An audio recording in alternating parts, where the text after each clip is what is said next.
தொடர்ந்து இந்த வீடியோக்களை போட்டுட்டு இருக்கோம்.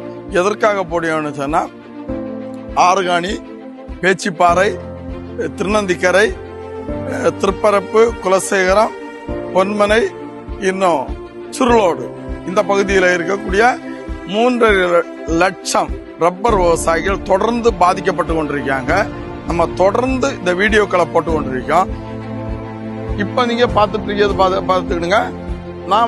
நானே வச்சிருக்கக்கூடிய சுமார் 5000 வாழையை இந்த இடத்துல வச்சிருக்கேன்.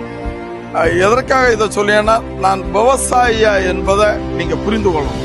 இதனால பல்வேறு பிரச்சனைகள் இருந்துட்டே இருக்குது. இந்த தடவை கூட மரியாதைக்குரிய வேல்முருகன் சட்டமன்றத்துல தெளிவாக 5 ஆண்டுகள் பணியை முடித்துட்டு சொல்லிட்டாரு. அரசு அதிகாரிகளை சந்திப்பதுன்னா பெரிய கடினமான காரியம்.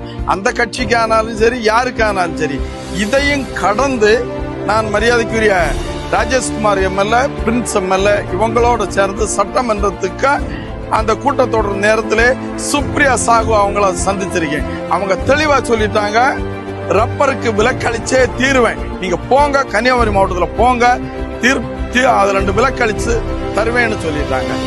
அந்த ரெக்கார்ட்ல பார்த்தாலே தெரியும், அவங்களை வீடியோ காலில் பார்த்தாலே தெரியும். ஏன் இதை சொல்லேன்னு சொன்னா, இங்க குமரி மாவட்டத்தில் வந்த பிறகு பத்மநாபபுரம் தொகுதியினுடைய அந்த மந்திரி அதுக்கு தடையாக இருந்தாரு. அவர் தான் மீண்டும் அந்த ஒரு கட்சியினரை, இப்போ கம்யூனிஸ்ட் கட்சி வேட்பாளரை நிறுத்தி இருக்காங்க. நேற்றைய முன்தினம் வேட்புமனு தாக்கல் செய்ய போறாங்க. அந்த கூட்டத்துல கூட காங்கிரஸ் கட்சி கேக்குது, எங்களுக்கு மரியாதை தாருங்க. ஆனா அந்த கூட்டத்துல கூட ஒரு யானை அளவு உள்ள ஒரு காங்கிரஸ் கட்சிக்காரரை அந்த கூட்டத்துல இருக்கக்கூடியவரை நீங்க சூம் பண்ணி கரெக்டா பாருங்க, தூக்கி பிடிச்சு தூரதல்லையாரு. இந்த ஆளு இவர் வசந்தகுமார் காலத்திலே இவருக்கு சோனல் வேணும். இவர் அவருக்கு பணி எம்எல்ஏ ஆகுவதோ தலைவர் ஆகுவதோ அப்படி இல்லை.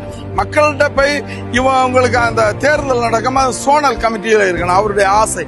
நேத்தை கூட அவர் கூட போயிருக்காரு, தூக்கி பிடிச்சு தூர தள்ளியாங்க. எனக்கு அது ரொம்ப வருத்தமாக இருந்து, காமராஜருடைய பரம்பரைன்னு சொல்லியும் காங்கிரஸ் கட்சின்னு சொல்லியும் நம்ம கேட்கக்கூடியது ஏன் இங்க பதிவிடையா, காங்கிரஸ் கட்சி மரியாதை கேட்டுட்டே இருக்கு.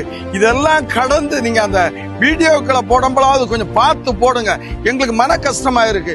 நான் கேட்பது சுமார் 3.5 லட்சம் விவசாயிகள் தனியார் காடு சூழியல் சட்டத்திலிருந்து நீங்க விலக்களிங்கன்னு கேட்க. நீங்க விலக்களிக்கல.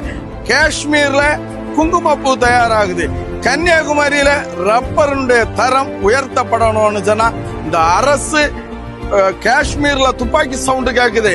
இந்த குமரி மாவட்டத்திலிருந்து இந்த எபனேசர் சொல்ல என்னட்டு உங்க அரசுக்கு அணு கதிர்கள் வந்துட்டே இருக்கும். ஏன் இதை சொல்லேன்னா, நீங்க இந்த தேர்தல்ல விலக்கு அழிச்சே தீருவீங்க.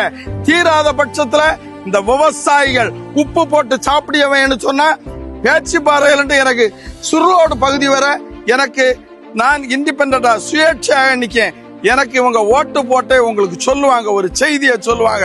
ஏன்னா பல்வேறு மலையாளிகள் இருக்காங்க, ஒரு நாயர் சமூகம் இருக்கு, இன்னும் கேரளாயில அவங்கள மாப்ளைன்ஸ் சொல்லுவாங்க, அந்த ஒரு சமூகம் இருக்கு. காமராஜ் வழிவந்த பல்வேறு சமூகத்தை சார்ந்தவர்கள் அத்தனை பேரும் ரப்பர் விவசாயிகள் என்று ஒன்று கூடி எனக்கு வாக்களித்தாலே போதுமானது.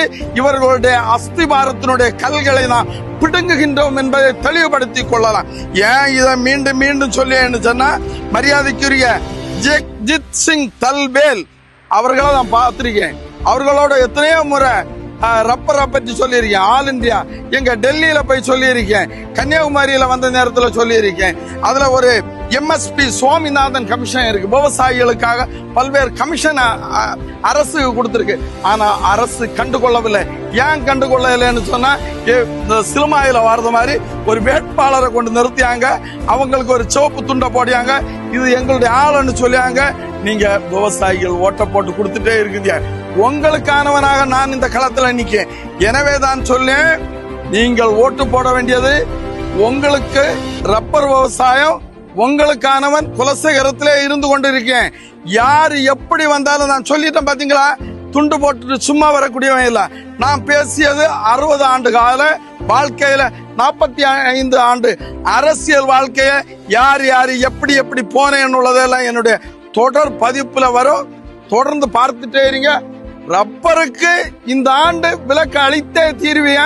தீர்க்க வைப்பேன் என்பது என்னுடைய சவால். அதற்கு எனக்கு ஒத்துழைப்பிக்க வேண்டிய ரப்பர் விவசாயிகள் மட்டுமே. காத்திருப்போம், பார்ப்போம். நன்றி, வணக்கம்.